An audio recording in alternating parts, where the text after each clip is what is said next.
Assalamualaikum warahmatullahi wabarakatuh. Kami dari kelompok 7 akan mempresentasikan materi mengenai estimasi parameter. sebelum itu peralatan saya Niftahin Manula. Saya Alif Adi Saputra. Selamat menyaksikan.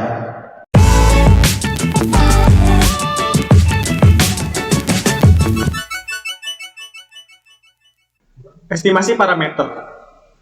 Yang pertama ada pendahuluan.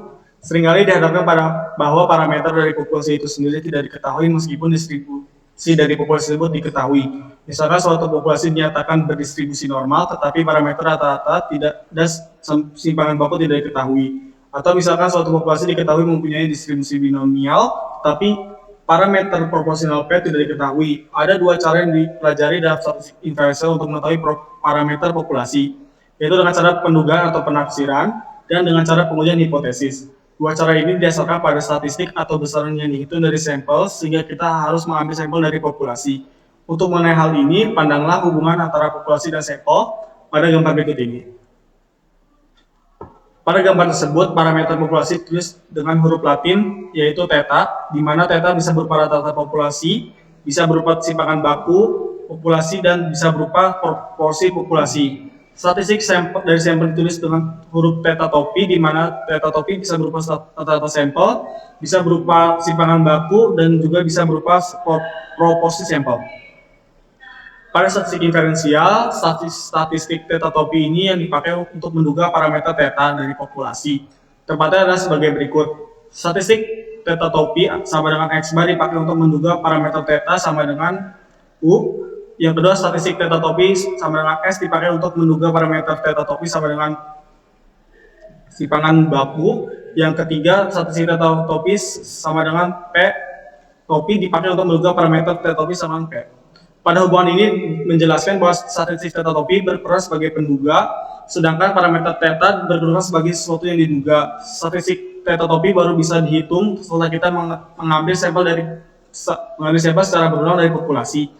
Parameter dari suatu populasi bersifat teoritis atau abstrak karena seringkali tidak diketahui dan disentuh.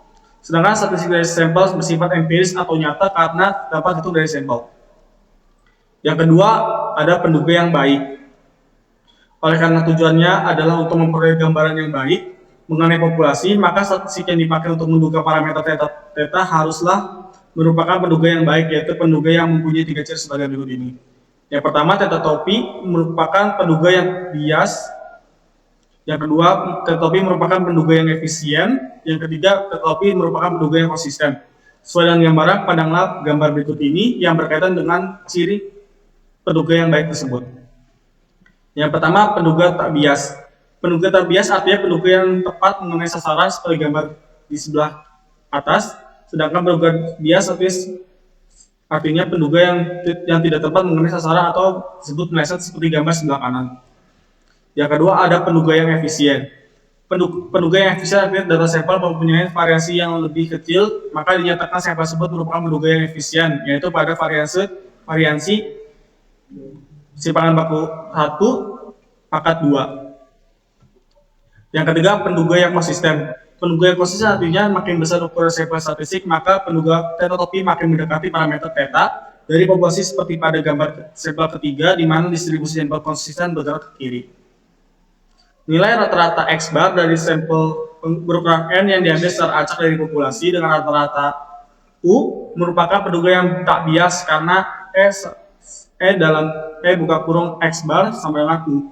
Variansi S pangkat 2 dari sampel berukuran N yang diambil secara acak dari populasi dengan variasi simpangan baku 2 merupakan penduga yang tak bias karena buka kurung S pangkat 2 sama dengan simpangan baku pangkat 2. Hal ini artinya statistik theta topi sama dengan S pangkat 2 dan parameter theta sama dengan simpangan baku 2. Nilai rata-rata U X bar dari sampel rata-rata yang diambil secara urutan dari suatu populasi dengan rata-rata U merupakan penafsiran tak bias karena buka kurung U X bar sama dengan U. Selanjutnya akan dibahas oleh Alif. Saya akan melanjutkan pemaparan dari ide ketiga, pendugaan ide. kita mengenal dua jenis pendugaan, yaitu pendugaan titik dan pendugaan interval. Jika nilai parameter theta dari populasi hanya diduga dengan memakai satu nilai statistik theta topi dari sampel yang diambil dari populasi tersebut, maka statistik theta topi disebut pendugaan titik. Pada pendugaan titik, semakin dekat nilai theta topi dengan nilai theta, maka penduga theta topi akan semakin baik. Dengan demikian, dalam pendugaan titik ini, kita harus berhasil memperoleh satu nilai penduga theta topi yang benar-benar mendekati nilai parameter theta dari populasi. Tuntutan ini terlalu kuat dan sulit dilakukan karena nilai statistik theta topi yang kita peroleh sangat bergantung pada sampel yang diambil dari populasinya. Karena kita tidak dapat menentukan derajat keyakinan atau derajat kepercayaan dari statistik theta yang kita peroleh dari sampel. Oleh karena itu, pendugaan titik dikatakan memiliki kelemahan dan sulit dipertanggungjawabkan secara statistik, karena tidak dapat ditentukan derajat keyakinannya atau derajat kepercayaannya. Yang keempat, ada pendugaan interval. Pendugaan interval di sini artinya melakukan estimasi nilai parameter populasi yang dinyatakan di dalam interval. Apabila nilai parameter theta dari populasi digunakan dengan memakai beberapa nilai statistik theta topi yang berada dalam satu interval, katakanlah interval theta topi lebih kecil daripada theta lebih kecil daripada theta topi, maka statistik theta topi disebut penduga interval. Pendugaan interval dibandingkan dengan pendugaan titik tidaklah sangat berbeda. Pendugaan titik hanya memakai satu nilai theta topi, sedangkan pendugaan interval menggunakan lebih dari satu nilai theta topi. Interval tersebut dinyatakan berada dalam suatu batas bawah dan batas atas tertentu. Dengan demikian, dalam pendugaan interval, makin lebar interval, maka kita semakin yakin dan percaya akan kebenaran dan ketepatan mengenai pendugaan yang dilakukan. Pada praktek, kita harus memakai suatu interval yang sempit, tapi mempunyai tingkat kepercayaan atau derajat keyakinan yang dapat diterima. Derajat kepercayaan penduga theta topi disebut dengan tingkat kepercayaan yang dilambangkan dengan huruf A, di mana nilainya di dalam O lebih kecil dari A lebih kecil dari pasang 1, dan dinyatakan dalam bentuk probabilitas.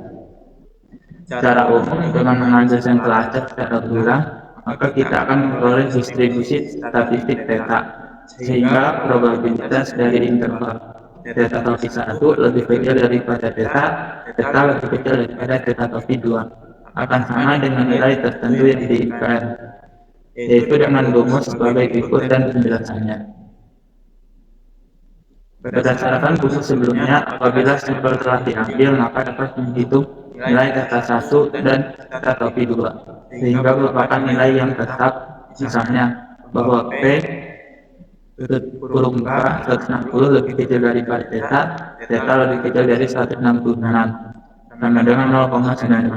Maka ungkapan yang tepat sekarang ini adalah bahwa kita percaya 95% bahwa parameter populasi theta akan terletak antara 160 sampai dengan 166 berdasarkan sampel yang diambil dari populasi tersebut. Jadi, akan diungkapkan dengan probabilitas sama dengan 0,95 bahwa parameter populasi theta terletak antara 160 sampai dengan 166. Berdasarkan sampel yang diambil dari populasi itu, dengan memakai cara pendugaan interval seperti rumus selanjutnya, kita akan melakukan pendugaan untuk parameter rata-rata, parameter proporsi, parameter beda dua rata-rata, dan parameter beda dua proporsi dengan memakai sampel kecil dan sampel besar. Yang kelima, ada pendugaan parameter populasi dengan sampel kecil. Semua rumus pendugaan parameter populasi yang telah dibahas tersebut hanya berlaku untuk sampel acak berukuran besar, yaitu N kurang dari sama dengan 30. Pendugaan itu berlaku untuk populasi berdistribusi normal maupun tidak normal. Jarang sekali variasi dari suatu populasi diketahui, akan tetapi bila sampel yang diambil bersifat acak dan berukuran besar, maka dapat ditafsir dengan variasi yang dihitung dari sampel, yaitu dengan rumus S kuadrat. Dengan sampel yang besar, maka populasi S kuadrat tidak akan terlalu besar. Artinya, nilai-nilai S kuadrat tidak akan terlalu berbeda antara sampel yang satu dengan sampel yang lain, sehingga variasi populasi kuadrat tersebut didekati dengan variasi sampel yaitu S kuadrat karena S kuadrat merupakan penduga yang baik untuk kuadrat. Bila sampel yang diambil ukurannya kecil yaitu N kurang dari 30, maka variasi S kuadrat tidak lagi stabil, melainkan fluktuasi cukup besar atau perbedaannya cukup besar antara sampel yang satu dengan sampel yang lain. Dalam hal sampel yang kita ambil jumlahnya kecil, ternyata distribusi dari statistik tersebut merupakan distribusi dan yang ditulis T atau rumus distribusi T. Rumus distribusi T yaitu sebagai berikut. Asumsi yang dipakai dalam merumuskan distribusi student T adalah bahwa sampel tetap diambil dari suatu populasi distribusi normal. Meskipun ada asumsi seperti itu, pengalaman menunjukkan bahwa walaupun sampel acak diambil dari suatu populasi berdistribusi tidak normal, tetapi bila kurva distribusinya berbentuk lonceng, maka ternyata distribusi statistik tersebut masih mendekati distribusi student T. Yang pertama itu pendugaan parameter rata-rata dengan sampel kecil.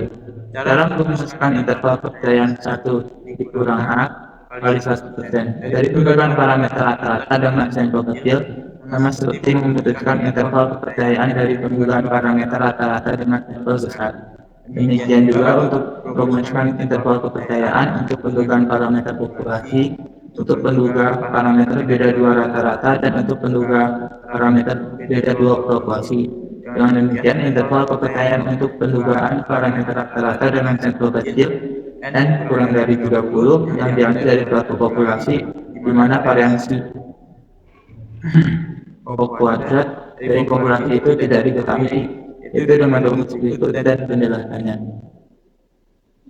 Pendugaan parameter dari rata-rata dengan sampel kecil, misalkan diketahui dua populasi masing-masing mempunyai rata-rata 1 dan rata-rata 2 dan distribusinya mendekati normal. Andaikan sampel pertama dan kedua saling bebas, maka interval kepercayaan untuk pendugaan parameter beda dua rata-rata dari dua populasi itu adalah sebagai berikut rumus dan penjelasannya.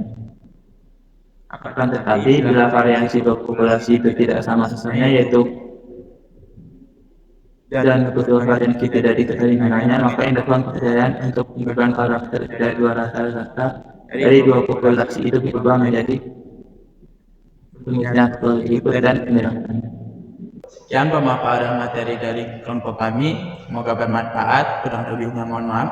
Wassalamualaikum warahmatullahi wabarakatuh.